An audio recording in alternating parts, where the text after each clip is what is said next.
શું તમારા ખમણ બજાર જેવા નથી બનતા? તો આજે તમારી માટે વાટીદાળના ખમણની રેસીપી લઈને આવી છું. એકદમ પરફેક્ટ જાળીદાર અને મોઢામાં ડૂચા ના વળે એ રીતે.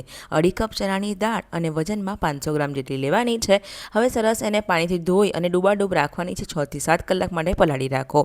6 થી 7 કલાક પલળી ગઈ છે તો દાળને સરસ પાણીથી ધોઈ લો. પાણી કાઢી મિક્સરમાં દાળ થોડી એડ કરી જરૂર પ્રમાણે પાણી એડ કરીને એકદમ સ્મૂથ બેટર પીસી લો.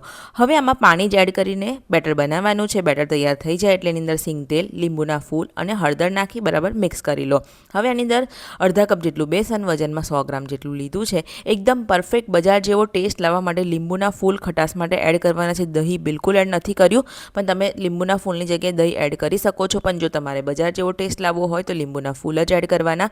બધું મિક્સ થઈ જાય. ખીરું તમારે પાતળું જ રાખવાનું છે, જાડું નથી રાખવાનું. હવે મિક્સ થઈ જાય એટલે એક મોટા વાસણમાં નાખી અને ઢાંકીને ઓવરનાઇટ કે પછી 7 થી 8 કલાક માટે આથો લાવવા રહેવા દો. આથો આવી જાય પછી એની અંદર હિંગ, આદુ મરચાંની પેસ્ટ, મીઠું આથો લાવ્યા પછી જ એડ કરવાનું. જરૂર પ્રમાણે પાણી નાખવાનું છે. આ રીતનું ફ્લોરિંગ કન્સિસ્ટન્સી હોવું જોઈએ. એક સાથે આપણે સોડા નથી નાખવાનું. એક થાળી પ્રમાણેનું ખીરું કાઢી લો. હવે 1 ચમચી ખાવાના સોડામાં પાણીમાં મિક્સ કરો અને પછી જ એડ કરો. નહીં તો તમારું જે સોડા છે તે સરખી રીતે મિક્સ નહીં થાય તો દાના લાલ કલરના થઈ જશે. હવે સરસ ફેંટી લો. થાળીમાં એડ કરો. થાળી બનાવતા પહેલાં સ્ટીમરને ગરમ કરવું ખૂબ જ જરૂરી છે. હવે 15-1 મિનિટ જેવું સ્ટીમ થવા દો. સરસ રીતે સ્ટીમ થઈ જાય તમારે તરત એને ગરમ કટ નથી કરવાના. થોડીક વાર એને ઠંડુ થવા દો. પછી તમે જોઈ શકો છો એકદમ પરફેક્ટ સોફ્ટ જાળીદાર એવા ખમણ બની ગયા છે. પણ હજુ હવે વઘાર કરવાનો છે.